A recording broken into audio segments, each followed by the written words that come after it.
नमस्कार। Economics Awadh classes YouTube channel पे आपका स्वागत है। आज की क्लास में हम लोग व्यष्टि अर्थशास्त्र के अंतर्गत एक टॉपिक बाजार के स्वरूप के अंतर्गत पूर्ण प्रतियोगिता अर्थात परफेक्ट कंपटीशन के बारे में जितने भी बहुविकल्पीय प्रश्न बन रहे हैं उन बहुविकल्पीय प्रश्नों का अध्ययन करेंगे। यह टॉपिक मुख्य रूप से क्लास 11 के विद्यार्थियों की एनसीईआरटी किताब से लिया गया है, जो क्लास 11 के विद्यार्थियों के लिए महत्वपूर्ण होने के साथ साथ शिक्षक भर्ती परीक्षा की तैयारी कर रहे विद्यार्थियों के लिए भी महत्वपूर्ण है। और जो विद्यार्थी यूजीसी नेट और जेआरएफ की तैयारी कर रहे हैं उन विद्यार्थियों के लिए रिवीजन की दृष्टि से आज की यह टॉपिक महत्वपूर्ण है। तो पूर्ण प्रतियोगिता बाजार का एक प्रकार होता है। पूर्ण प्रतियोगिता और अपूर्ण प्रतियोगिता बाजार दो प्रकार की बाजारें होती हैं। पूर्ण प्रतियोगिता बाजार का एक प्रकार होता है। अब पहले हम लोग जान लेते हैं बाजार किसे कहते हैं, बाजार की क्या परिभाषा या क्या विशेषता है। फिर इसके बाद हम लोग आज की इस टॉपिक का क्वेश्चन सॉल्व करेंगे। तो बाजार से आशय एक ऐसे संगठन से होता है जिसमें किसी वस्तु के क्रेता व विक्रेता एक दूसरे के निकट संपर्क में होते हैं, अर्थात जहां वस्तुएं खरीदी एवं बेची जाती हैं उसी को क्या कहते हैं, बाजार कहते हैं। अब बाजार मुख्य रूप से कई विशेषताओं पर आधारित होती है। जैसे बाजार के लिए वस्तु आवश्यक है। बाजार के लिए किसी न किसी वस्तु का होना आवश्यक है जिसका कि क्रय विक्रय होना चाहिए। बिना वस्तु के बाजार की कल्पना नहीं की जा सकती है। अगला है जो विशेषताओं में क्रेता विक्रेता की आवश्यकता होती है। तो वस्तु के क्रेता एवं विक्रेता का होना भी बाजार के लिए आवश्यक है। इसके बिना बाजार की क्रय विक्रय की मुख्य क्रिया नहीं हो सकती है। क्षेत्र का होना आवश्यक है, निकट संपर्क का होना आवश्यक है, प्रतियोगिता का होना आवश्यक है। तो यह बाजार की कुछ विशेषताओं के महत्वपूर्ण भाग थे। शुद्ध एवं पूर्ण प्रतियोगिता बाजार, एकाधिकार बाजार, एकाधिकारिक बाजार, अल्पाधिकार बाजार, द्वयाधिकार बाजार, यह बाजार के कुछ महत्वपूर्ण भाग थे, बाजार का वर्गीकरण था। तो अब एक देखते हैं, एक नंबर क्वेश्चन क्या है, पूर्ण प्रतियोगिता बाजार से लिया गया है। पूर्ण प्रतियोगिता बाजार में एक फर्म होती है, कीमत स्वीकारक, कीमत नेतृत्वकर्ता, इनमें से कोई नहीं, कीमत निर्धारक। तो परफेक्ट कंपटीशन में कोई भी फर्म जो होती है वह कीमत स्वीकारक होती है। कीमत स्वीकारक इसलिए होती है क्योंकि परफेक्ट कंपटीशन में परफेक्ट कंपटीशन में क्रेता एवं विक्रेता की संख्या अधिक होती है। जब क्रेता एवं विक्रेता की संख्या अधिक होती है तो कोई न क्रेता और न विक्रेता बाजार के मूल्य या फर्म के मूल्य को प्रभावित कर सकते हैं। तो इससे क्या होता है, जो कीमत बाजार द्वारा तय की जाती है वही कीमत परफेक्ट कंपटीशन में फर्म भी स्वीकार करता है और उपभोक्ता भी स्वीकार करता है। इसलिए कहा जाता है कि परफेक्ट कंपटीशन में फर्म जो है कीमत स्वीकारक होती है और एकाधिकार बाजार में फर्म कीमत निर्धारक होती है।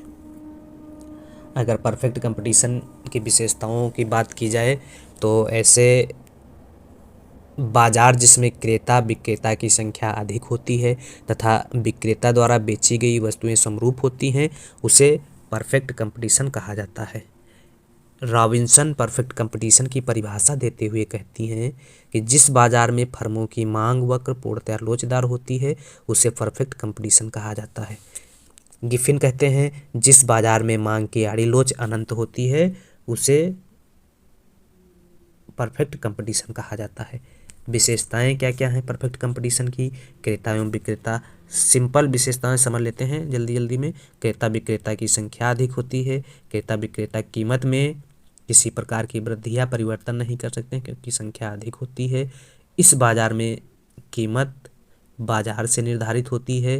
परफेक्ट कंपटीशन में फर्म कीमत ग्रहणकर्ता प्राइस टेकर होती है। परफेक्ट कंपटीशन में फर्मों की मांग पूर्णतः लोचदार होती है। कारण जो मांग लोचदार होने का, क्रेता एवं विक्रेता की संख्या अधिक तथा सभी क्रेता विक्रेता कीमत ग्रहणकर्ता होती हैं। वस्तुएं पूर्ण स्थानापन्न सहजातीय स्वरूप की होती हैं। मांग की आड़ी लोच अनंत होती है और मांग की लोच अनंत होती है। मांग की आड़ी लोच और मांग की लोच जो है अनंत होती है। परफेक्ट कंपटीशन में एमआरएस एक्स वाई जो है वह इकाई के बराबर होती है, एक होती है। परफेक्ट कंपटीशन में क्रेता विक्रेता को सभी आर्थिक सूचनाएं प्राप्त होती हैं तथा पूर्ण प्रतियोगिता बाजार में कोई बाह्य हस्तक्षेप नहीं होता है, अर्थात सरकारी हस्तक्षेप का अभाव होता है, परिवहन लागत का अभाव होता है, साधनों की पूर्ण गतिशीलता होती है तथा परफेक्ट कंपटीशन में फर्मों के प्रवेश तथा बहिर्गमन की स्वतंत्रता होती है। और परफेक्ट कंपटीशन एक आदर्श बाजार है। अर्थशास्त्र में इसका सैद्धांतिक महत्व है, लेकिन परफेक्ट कंपटीशन का वास्तविक महत्व अर्थशास्त्र में नहीं है। इसके अलावा परफेक्ट कंपटीशन के अंतर्गत फर्म को अल्पकाल में सामान्य लाभ, असामान्य लाभ एवं हानि की स्थिति का सामना करना पड़ता है, लेकिन दीर्घकाल में सिर्फ परफेक्ट कंपटीशन सामान्य लाभ पर कार्य करती है। परफेक्ट कंपटीशन में उपभोक्ता का शोषण नहीं होता है तथा संसाधनों का पूर्ण विदोहन परफेक्ट कंपटीशन बाजार में हो जाता है। तो यह कुछ महत्वपूर्ण विशेषताएं परफेक्ट कंपटीशन बाजार की थी। तो 1 नंबर जो क्वेश्चन है इसका सही जो आंसर है, पूर्ण प्रतियोगिता में एक फर्म होती है, कीमत स्वीकारक होती है। अगला 2 नंबर क्वेश्चन, पूर्ण प्रतियोगिता में एक फर्म प्रचलित कीमत पर वस्तु की मात्रा बेच सकती है, कितनी? सीमित, चाहे जितनी, नियंत्रित, इनमें से कोई नहीं। तो पूर्ण प्रतियोगिता में एक फर्म प्रचलित कीमत पर वस्तु की जितनी चाहे मात्रा बेच सकती है, बी सही है। अगला 3 नंबर क्वेश्चन, पूर्ण प्रतियोगिता की स्थिति में एक फर्म अधिक कीमत वसूल करने में सक्षम होती है, एक फर्म एक समान कीमत वसूल करने में सक्षम होती है, एक फर्म विद्यमान कीमत पर कीमत कितनी भी मात्रा बेचने में सक्षम होती है। तो परफेक्ट कंपटीशन में एक फर्म एक समान कीमत वसूल करने में सक्षम होती है तथा एक फर्म विद्यमान कीमत पर कितनी भी मात्रा बेचने के लिए तैयार होती है। तो परफेक्ट इसका सही आंसर 3 का डी है। अगला 4 नंबर क्वेश्चन, यदि एक फर्म का मांग वक्र क्षैतिज सरल रेखा है तो फर्म प्रचलित कीमत पर कितने भी मात्रा बेच सकती है। एक क्षैतिज फर्म का मांग वक्र एक क्षैतिज रेखा है तो फर्म क्या है, प्रचलित कीमत पर कितनी भी मात्रा बेच सकती है। प्राइस है और यह क्वांटिटी है, अब कीमत पर कितनी भी मात्रा बेच सकती है। ए ऑप्शन सही है 4 का। 5 नंबर क्वेश्चन है, पूर्ण प्रतियोगिता में एक फर्म अर्जित कर सकती है। तो पूर्ण प्रतियोगिता फर्म में एक फर्म जो है दीर्घकाल में सामान्य लाभ प्राप्त करती है, लेकिन अल्पकाल में सामान्य लाभ, असामान्य लाभ एवं हानि की स्थिति का सामना करना पड़ता है। अल्पकाल में क्या होता है, कुछ साधन स्थिर तथा कुछ परिवर्तनशील होते हैं, अर्थात दिए गए प्लांट पर ही कार्य करती है फर्म, नए प्लांट का चयन नहीं करती है। अल्पकाल में फर्मों के प्रवेश तथा बहिर्गमन पर नियंत्रण होता है, समय इतना कम होता है इसलिए कोई भी फर्म प्रवेश करने से पहले सोचती है। अल्पकाल में फर्म को असामान्य लाभ, हानि एवं सामान्य लाभ की स्थिति का सामना करना पड़ता है। असामान्य लाभ की स्थिति क्या है, जैसे आरेख बनाया जाए तो यह AR और MR है और यह हो जाएगा AC और यह हो जाएगा MC। तो क्या है, जब क्या है इसमें एवरेज कास्ट ज़्यादा होती है और रेवेन्यू क्या होता है, कम होता है, तो ऐसी स्थिति में असामान्य लाभ होता है।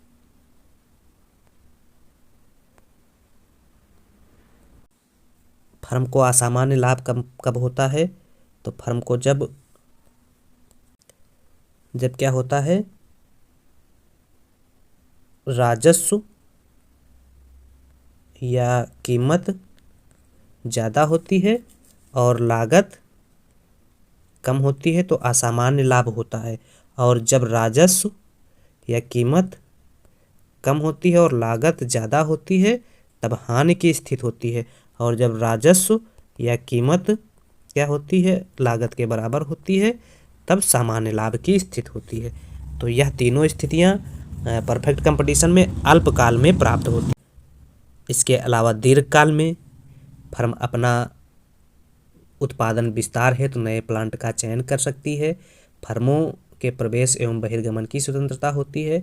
फर्मों को परफेक्ट कंपटीशन में सिर्फ सामान्य लाभ पर कार्य करना पड़ता है।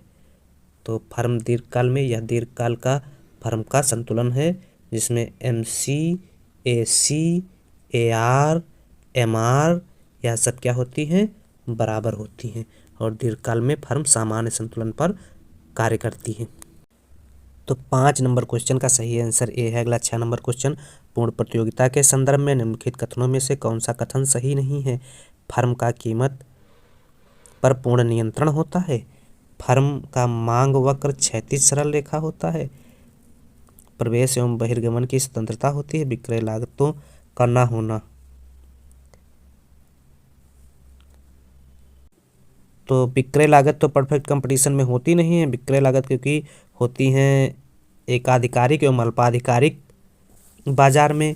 और प्रवेश एवं बहिर्गमन की स्वतंत्रता होती है तथा फर्म का मांग वक्र क्षैतिज सरल रेखा होता है। तो यह BCD सही है और ए गलत है। फर्म का कीमत पर पूर्ण नियंत्रण नहीं होता है। परफेक्ट कंपटीशन में क्रेता एवं विक्रेता की संख्या अधिक होती है, इसलिए फर्म की कीमत ना तो उपभोक्ता और ना ही क्रेता प्रभावित या नियंत्रित कर सकता है। परफेक्ट कंपटीशन में कीमत का निर्धारण मांग एवं पूर्ति की शक्तियों द्वारा होता है। इसलिए कहा जाता है कि परफेक्ट कंपटीशन में फर्म कीमत स्वीकारक होती है और एकाधिकारी बाजार में फर्म कीमत निर्धारक होती है। तो इसका सही आंसर 6 का है ए। अगला 7 नंबर क्वेश्चन है, पूर्ण प्रतियोगिता के अंतर्गत एक फर्म का मांग वक्र। तो पूर्ण प्रतियोगिता के अंतर्गत एक फर्म का मांग वक्र क्षैतिज होता है, एक्स अक्ष के समांतर होता है, या कह सकते हैं पूर्णतः लोचदार होता है। क्षैतिज, एक्स अक्ष के समांतर, पूर्णतः लोचदार, मांग की लोच अनंत होती है। तो पूर्णतः लोचदार ए ऑप्शन में दिया 7, ये सही है। अगला है उचित शब्द का चयन कर रिक्त स्थान की पूर्ति करना है। तो पूर्ण प्रतियोगिता के अंतर्गत कीमत द्वारा निर्धारित होती है फर्म या बाजार। तो पूर्ण प्रतियोगिता के अंतर्गत कीमत जो है बाजार द्वारा निर्धारित होती है। अगला है 2 नंबर, पूर्ण प्रतियोगिता के अंतर्गत किसी फर्म का मांग वक्र मांग की लोच को दर्शाता है। तो पूर्ण प्रतियोगिता के अंतर्गत किसी फर्म का मांग वक्र मांग की अनंत लोच को दर्शाता है। तो इसे ये हम मांग वक्र क्षैतिज होता है या पूर्णतः लोचदार होता है, तो यह अनंत मांग वक्र की व्याख्या करता है। यह अनंत हो जाएगा स्थिर कीमत पर चाहे जितनी मात्रा बेची जाए चाहे ना बेची जाए, तो यह अनंत मांग की लोच को दर्शाता है। तो 2 का सही आंसर हो जाएगा अनंत। अगला 3 नंबर क्वेश्चन, पूर्ण प्रतियोगिता के अंतर्गत विक्रय लागत होती है महत्वपूर्ण, अत्यधिक महत्वपूर्ण, आवश्यक नहीं। तो पूर्ण प्रतियोगिता के अंतर्गत जो है विक्रय लागत नहीं होती है। विक्रय लागत या विज्ञापन व्यय की विशेषता अल्पाधिकार एवं एकाधिकारिक बाजार की प्रमुख विशेषताओं में से है। अगला है 4 नंबर क्वेश्चन, पूर्ण प्रतियोगिता गतिशीलता की अनुमति देता है। तो पूर्ण प्रतियोगिता गतिशीलता की अनुमति देता है, सही है, अनुमति देता है। पूर्ण प्रतियोगिता जो है पूर्ण गतिशीलता की अनुमति देता है क्योंकि साधन क्या है इसमें गतिशील माने गए हैं। अगला है पूर्ण प्रतियोगिता की स्थिति में वस्तुएं उत्पादित की जाती हैं। तो समरूप वस्तुएं उत्पादित की जाती हैं। एकाधिकार में स्थानापन्न वस्तु उपलब्ध नहीं होती है। एकाधिकारिक में विभेदित वस्तुओं का उत्पादन होता है। और परफेक्ट कंपटीशन में क्या होता है, समरूप वस्तुओं का उत्पादन किया जाता है, सहजाती वस्तुओं का उत्पादन किया जाता है। एक आरेख के माध्यम से हम लोग कुछ जानने का प्रयास करते हैं, 3-4 बाजारों की कुछ मेन विशेषताओं को जानने का प्रयास करते हैं। जैसे अगर बाजार के स्वरूप को ले लिया जाए, यह बाजार पहले कॉलम में बाजार का स्वरूप हो जाएगा, जिसमें परफेक्ट कंपटीशन, एकाधिकारिक प्रतियोगिता, अल्पाधिकार बाजार ओलिगोपोली और एकाधिकार बाजार। ठीक, तो यह 4 मार्केट हो गई। अब इनके बारे में जान लेते हैं। परफेक्ट कंपटीशन में क्या होता है, विक्रेताओं की संख्या की अगर बात की जाए तो असंख्य होती है। एकाधिकारिक प्रतियोगिता में विक्रेताओं की संख्या कई होती है, अल्पाधिकार में कुछ होती है और एकाधिकार में एक विक्रेता होते हैं। तो यहाँ अगर लिख दिया जाए विक्रेता, तो परफेक्ट कंपटीशन में विक्रेता असंख्य होते हैं। मोनोपोलिस्टिक कंपटीशन में कई होते हैं, ओलिगोपोली में कुछ होते हैं और एकाधिकार में एक विक्रेता होता है। इसी प्रकार से वस्तु की अगर प्रकृति की बात की जाए तो वस्तु की प्रकृति में पूर्ण प्रतियोगिता में समरूप वस्तु का उत्पादन होता है, एकाधिकारिक प्रतियोगिता में विभेदित वस्तु का उत्पादन होता है, अल्पाधिकार बाजार में समरूप अथवा विभेदित वस्तु का उत्पादन होता है और एकाधिकार बाजार में समरूप वस्तु का उत्पादन होता है।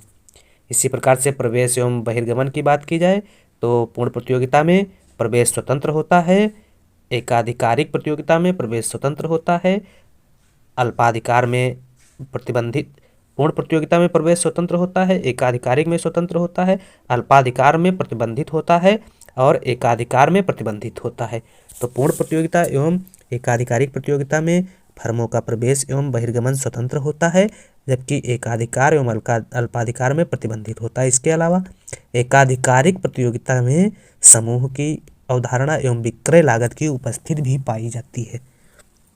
तो यह कुछ याद करने वाली बातें थी बाजार के संदर्भ में।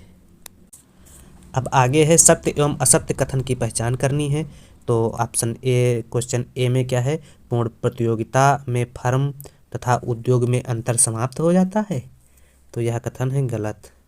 पूर्ण प्रतियोगिता में फर्म तथा उद्योग में अंतर समाप्त नहीं होता है। एकाधिकार में फर्म तथा उद्योग का संतुलन समाप्त हो जाता है।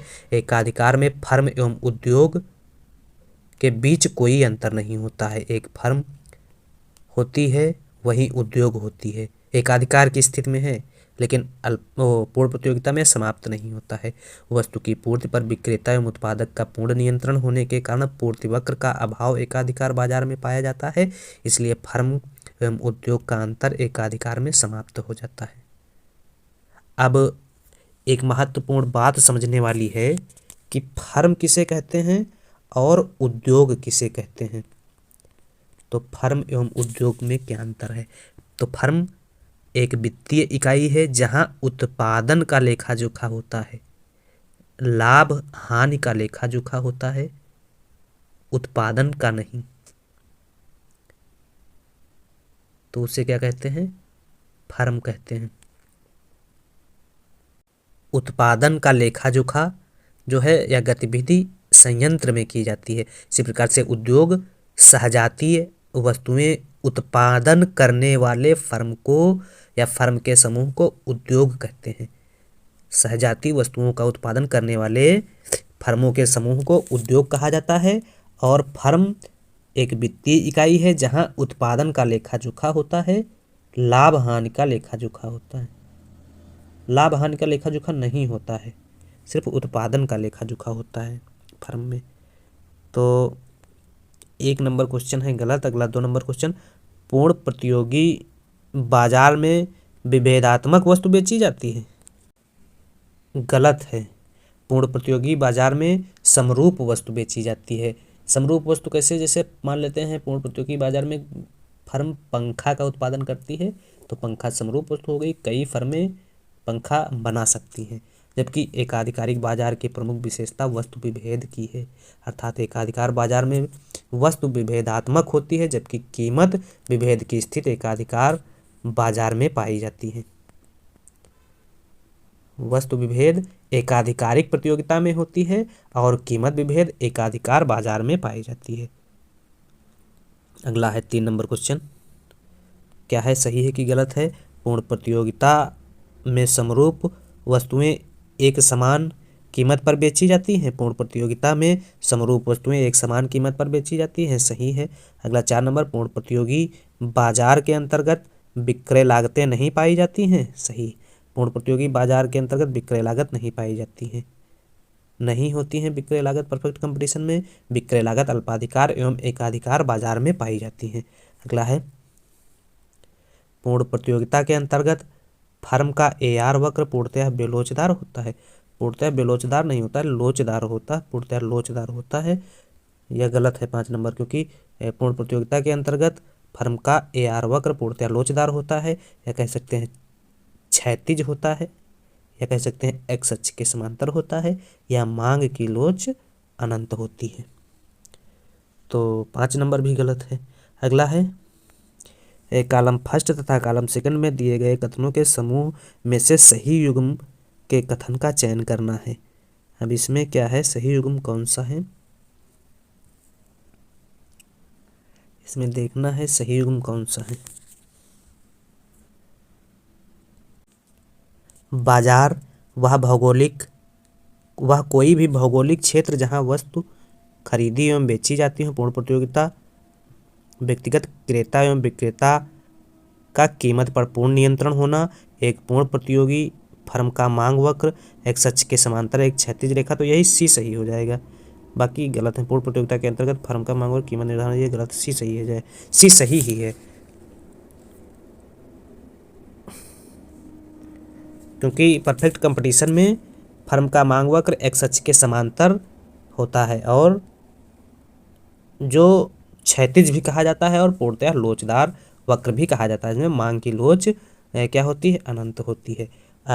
अर्थशास्त्र में अगर बाजार की बात की जाए तो अर्थशास्त्र में बाजार का मतलब किसी ऐसे भौगोलिक क्षेत्र से नहीं है जहां वस्तुओं एवं सेवाएं खरीदी जाती हैं।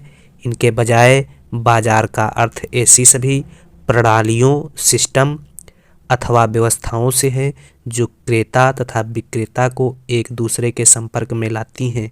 यह व्यवस्था इलेक्ट्रॉनिक मेल या टेलीफोनिक संचार भी हो सकती है, जो क्रेताओं तथा विक्रेताओं को एक दूसरे के संपर्क में लाती है तथा वस्तु की खरीद एवं बिक्री को व्यवस्थित करती है। ऑनलाइन मार्केटिंग में कोई शॉपिंग कॉम्प्लेक्स शामिल नहीं होता है, तो ऑनलाइन मार्केट में शॉपिंग कॉम्प्लेक्स को नहीं शामिल किया जाता है, तो सही आंसर हो जाएगा सी। अब अगला देखना है, पूर्ण प्रतियोगिता के अंतर्गत क्या है। पूर्ण प्रतियोगिता में क्या होता है, पूर्ण प्रतियोगिता एक विशेष लक्षण व्यक्तिगत क्रेता कीमत स्वीकारक होता है। फर्म प्रचलित कीमत पर वस्तु की जितनी मात्रा चाहे बेच सकती है, तो ए का मिलान हो जाएगा थर्ड से, ए थर्ड से, क्योंकि परफेक्ट कंपटीशन में एक फर्म जितनी चाहे, थर्ड से, कीमत पर कोई नियंत्रण नहीं होता है। प्रवेश करने व छोड़ने की स्वतंत्रता, तो प्रवेश करने व छोड़ने की स्वतंत्रता पूर्ण प्रतियोगिता बाजार की विशेषता है, डी का मिलान हो जाएगा 1 से। प्रवेश करने व छोड़ने की स्वतंत्रता पूर्ण प्रतियोगिता बाजार की विशेषता है, डी का मिलान हो जाएगा 1 से, और यह एक ही में है, ए में है, इसलिए ए सही आंसर हो जाएगा। अगला देख लेते हैं, मतलब इसी में पूर्ण प्रतियोगिता में क्या होता है, तो अब ए सही है तो ए का मिलान हो जाएगा सेकंड से। व्यक्तिगत क्रेता कीमत स्वीकारक होता है, ठीक है। पूर्ण प्रतियोगिता में व्यक्तिगत क्रेता जो है कीमत स्वीकारक होता है। पूर्णतया लोचदार मांग वक्र, तो पूर्णतया लोचदार मांग वक्र फर्म प्रचलित कीमत पर वस्तु की जितनी मात्रा चाहे बेच सकती है, ठीक है। और सी, पूर्ण प्रतियोगिता के अंतर्गत कीमत नियंत्रण की मात्रा क्या होती है, कीमत पर कोई नियंत्रण नहीं होता, तो ए सही है। अगला है, इसमें निम्न प्रश्नों 1-2 में अभिकथन ए के कथन के बाद तर्क आर का कथन दिया गया है। नीचे दिए गए विकल्पों में से सही विकल्प का चयन करना है। अभिकथन ए क्या है? बाजार से अभिप्राय किसी शॉपिंग कॉम्प्लेक्स से है। तो अभी हम लोग पढ़े थे बाजार का मतलब शॉपिंग कॉम्प्लेक्स से नहीं है, तो यह गलत हो जाएगा। फिर है तर्क क्या दिया गया? बाजार में वे सभी प्रणालियां अथवा व्यवस्थाएं शामिल हैं जो वस्तुओं एवं बिक्री तथा खरीद को व्यवस्थित करने के लिए क्रेताओं और विक्रेताओं को एक दूसरे के संपर्क में लाती हैं, तो यह कथन सही है। ए गलत हो जाएगा और आर सही है, तो ए कथन गलत है, आर सही है। तो इस प्रकार से इसका सही है एक का डी। अगला है, उत्पादन के कारकों को पूर्ण गतिशीलता पूर्ण प्रतियोगिता की एक अद्वितीय विशेषता है। उत्पादन के कारकों की पूर्ण गतिशीलता पूर्ण प्रतियोगिता की एक अद्वितीय विशेषता है, और तो यह कथन सत्य है। पूर्ण प्रतियोगिता की स्थिति में क्रेता तथा विक्रेता को बाजार का पूर्ण ज्ञान नहीं होता है, यह असत्य है, क्योंकि बाजार का पूर्ण ज्ञान होता है। तो पहला सत्य है और दूसरा असत्य है। तो पहला सत्य है, दूसरा असत्य है। सत्य कथन ए सत्य है, परंतु तर्क आर असत्य है, तो सी सही हो जाएगा। 2 नंबर का सही आंसर, 2 का सही आंसर सी है और ए का सही आंसर डी है।